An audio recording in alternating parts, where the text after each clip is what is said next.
Chinese President Xi Jinping has announced $60 billion for development projects in Africa over the next 3 years, calling for a lift in China-Africa relations to promote a mutually beneficial partnership. The Chinese president was speaking at the China-Africa Summit, which opened in Johannesburg, South Africa, today, with more than 40 African leaders in attendance. Our correspondent, Betty Dibia, reports. But also continental check. The forum is pretty much well attended by about 50 leaders, and China was very much the cherished bride for its involvement in Africa. It is doing to us what we expected those who colonized us yesterday to do. Let them, if they have ears to hear, let them hear.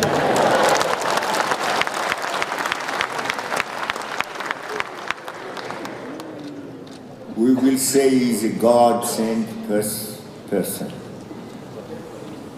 May God bless China and its people.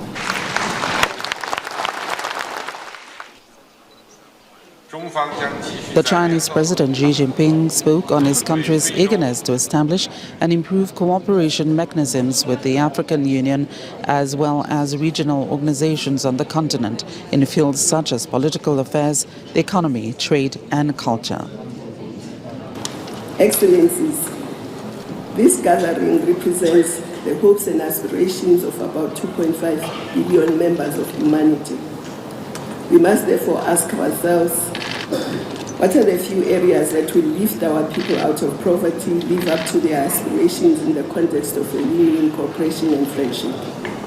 And I think the speech of His Excellency, the President of the People's Republic of China, has answered this question to a large extent.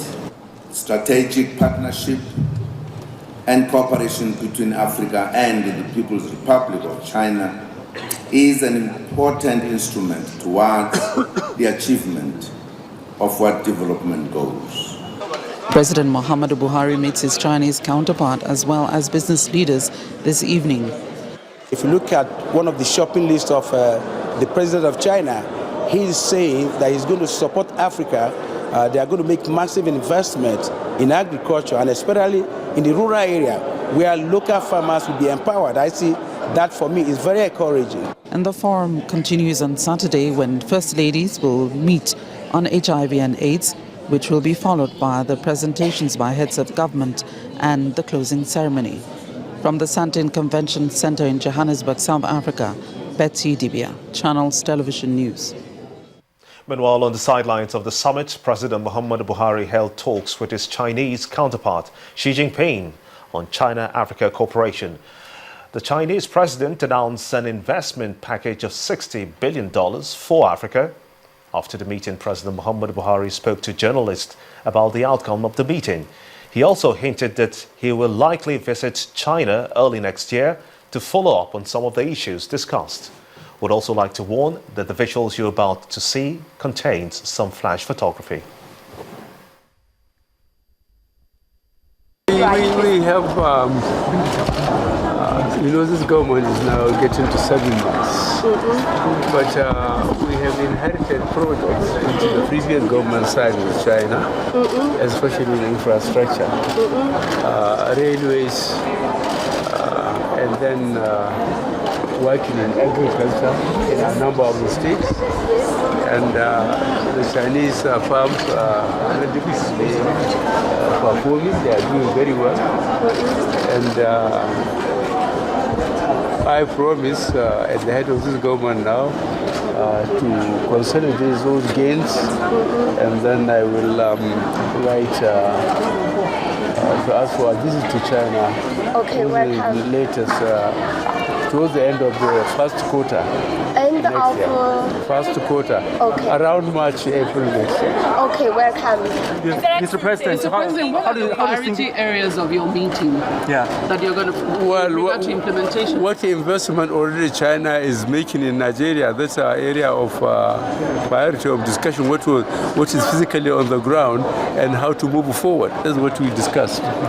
So, Mr. President, how do you think Mr. Xi Jinping's speech, and how do you think of this forum? Oh, well, it's very comprehensive, and to us it's just an improvement of what happened last September in New York. Yeah, New York. And the fact that Chinese companies are on the ground in Nigeria testifies to his seriousness on his investment in Africa, and Nigerians are benefiting tremendously from it.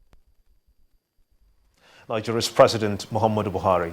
Meanwhile, Minister of Information and Culture Lai Mohammed says that President Muhammadu Buhari's foreign trips since assuming office are critical to the implementation of his administration's key policies of enhancing security, jump-starting the economy, creating jobs and fighting corruption. In a statement issued today, the minister said that all the trips have been anything but frivolous and that they have started yielding results in terms of turning the tides in the fight against the insurgents in the northeast, attracting investment in the range of billions of dollars and securing global support for the administration's anti-corruption fight. The minister explained that most of the president's trips to Nigerian neighboring countries of Benin Republic, Cameroon, Chad and Niger, as well as to Germany, the US, France and the United Nations, were devoted to rallying regional and global support for the war against terrorism. Up next on the news at 10 is Business News. We'll be joined shortly by Harriet Agbain. You first. First Bank.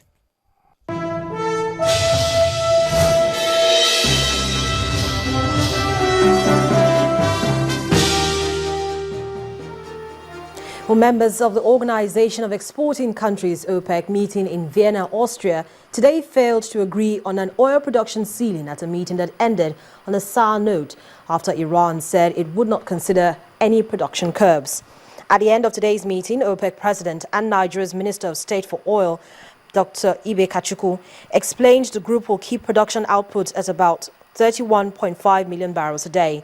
Oil prices have more than halved over the past 18 months to a fraction of what most OPEC members need to balance their budgets. And banks like Goldman Sachs predict they could fall further to as low as $20 per barrel. We'll hopefully converge sometime between January and June to look again at what the market potentials hold. So I guess if you're going to put a number to that, that number will be the current production number. We did not bother to go into the specifics. In terms of supply and demand, it was noted that non-OPEC supply is expected to contract in 2016, while global demand is anticipated to expand again by 1.3 million barrels per day. In view of the aforementioned, and emphasizing its commitment to ensuring a long-term stable and balanced oil market for both producers and consumers, the conference agreed that member countries should continue to closely monitor development in the coming months. Meanwhile, oil prices settled lower after OPEC announced it had agreed to roll over its policy of maintaining crude production in order to retain market share. Brent crude was down 80 cents to $43.05 per barrel, having fallen earlier this week to a low of $42.43 a barrel. U.S. crude settled 2.7% lower at $39.97 a barrel. The Anambra state government is proposing a budget of 101.4 billion naira for the 2016 fiscal year. This is 38% less than the 164.49 billion naira proposed in 2015. While presenting the bill to the State House of Assembly, Governor Willie Obiano explained that the budget will focus on developing agriculture, trade and commerce, oil and gas, and other key sectors in the state. We therefore propose a budget of 101.4 billion. This represents a significant decrease from of 38% over the current last fiscal year budget estimate. During the 2016 fiscal year, this administration will be totally focused and committed to aggressive development of our economic pillars and enablers. We shall continue to partner with the private sector to deliver on our economic objectives in the areas of agriculture, industry, trade and commerce, oil and gas, while our economic enablers will require a great deal of public sector financing and support. We shall not relent in this area. Some key budgetary allocations are as follows: works and infrastructure, 30 billion, education, 3 billion, health, 2.5 billion, public utilities, 1.8 billion, agriculture, rural development, 1.02 billion naira. Anambra State Governor Willie Obiano. Well, the key benchmark index ended the week at 27,631.10, gaining 26 basis points to log a second consecutive positive trading session. Bisi Adebayo reports that market activities declined as value dipped 45%, while volume reduced by 54.9%.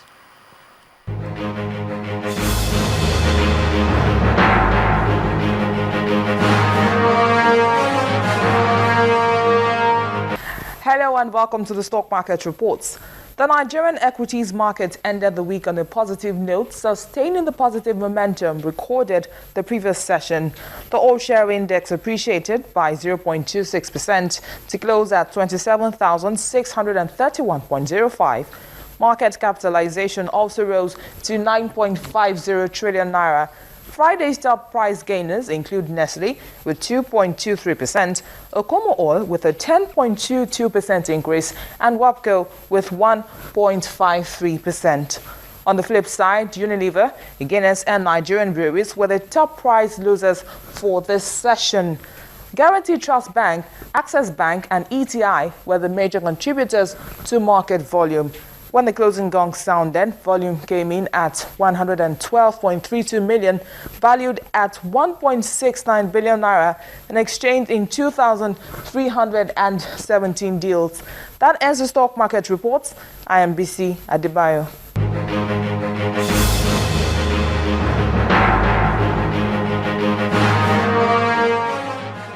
Most of the markets we keep track of here on Business News also finished mostly mixed. Let's take a quick look at those numbers.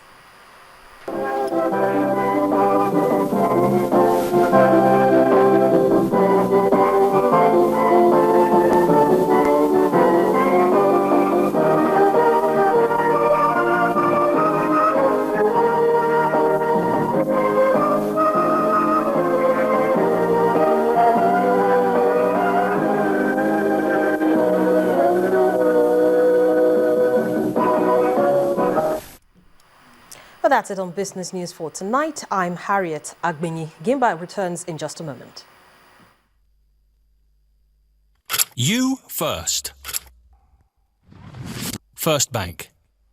As the struggle for small and medium enterprises development intensifies across all sectors of the Nigerian economy, Fidelity Bank has taken a bold step aimed at empowering and sustaining small businesses for appreciable growth. At the Fidelity Bank Regional SME Conference, which took place in Ibadan, the Oyo State capital, the bank disclosed that it is set to finance 500,000 small and medium businesses successfully in a year. To make this a reality, the managing director of the bank, Mr. Nnamdi Okonkwo, explained that all aspiring entrepreneurs are being trained to overcome funding barriers and operate successful businesses against the odds. Representatives of medium and small businesses across the 6 states in the southwest at this business conference, whose objective is to evolve better ways of accessing funds as well as growing and sustaining their businesses. A lot of people, they have capital, they might have all that they need to start businesses, but they don't even know how to go about it. So in order not to just lend money or take deposits, we created this unit to provide advisory services, complemented by a host of other essential resources that we provide. The Oyo State Deputy Governor Moses Alaki Adeyemo, who is standing in for the governor, encourages other financial institutions and the private sector to emulate Fidelity Bank's good gesture of giving small people with big dreams a chance. We have to stress on small and medium enterprises so that, majority of Nigerians are in this category. Those only few people have money to establish factories and the rest of them. But those who are doing small and medium enterprises, I think those are the people who will develop Nigeria. One of the keynote speakers, Professor Abdul Rashid Naala, believes it is time entrepreneurial programs became compulsory at all levels of education to inculcate self-reliance in young people. Education is not a suspension of living, it's not a suspension of life. If we are in universities, if we are in colleges of education and polytechnics, create enterprises. And that is what our youth must do from now on. Can't wait for anybody. The management of Fidelity Bank, satisfied with the outcome of this conference, have expressed their commitment to reviving industry and promoting entrepreneurs against all odds, especially among young Nigerians. In the spirit of the Yuletide, Globalcom Limited has launched a special data plan on campuses called Campus Booster. This allows students get double data value for every recharge done. The launch in Lagos was well attended by some Glo ambassadors from the movies and music industries. The presence of these stars resonates with the idea behind the new product, particularly accessible by the youth in tertiary institutions across the country. With just a dial of *777# after a recharge, the next step is to choose a Campus Booster plan, and voila, the data is doubled. Glo says the freebies is a Christmas gift to the youth. A subscriber who is on Campus Booster instantly enjoys up to 8 times the value of standard data whenever he or she is in a campus. Thank you for that. We are quite sure that this unique offer will stimulate new activations for Glo Mobile, as well as encourage student subscribers and other people on campus who are on other networks to port onto the next generation network, being Glo. Mr. Daffy Akerejola, the manager, partnership and devices, reassures of unhindered internet services as the Campus Booster plan starts off. I would encourage you guys to give us feedback, even here after this program. Come to us, let us know. We will send engineers to your school to see where we can improve stuff. I can also tell you that during field testing for this product, I led a team that visited the University of Lagos to test it in your campus.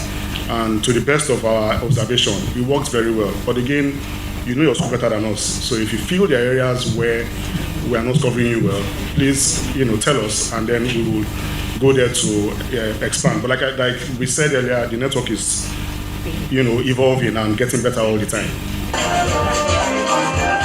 With the current youthful product, Campus Booster, Globalcom Limited is determined to rule the world with its telecommunication services.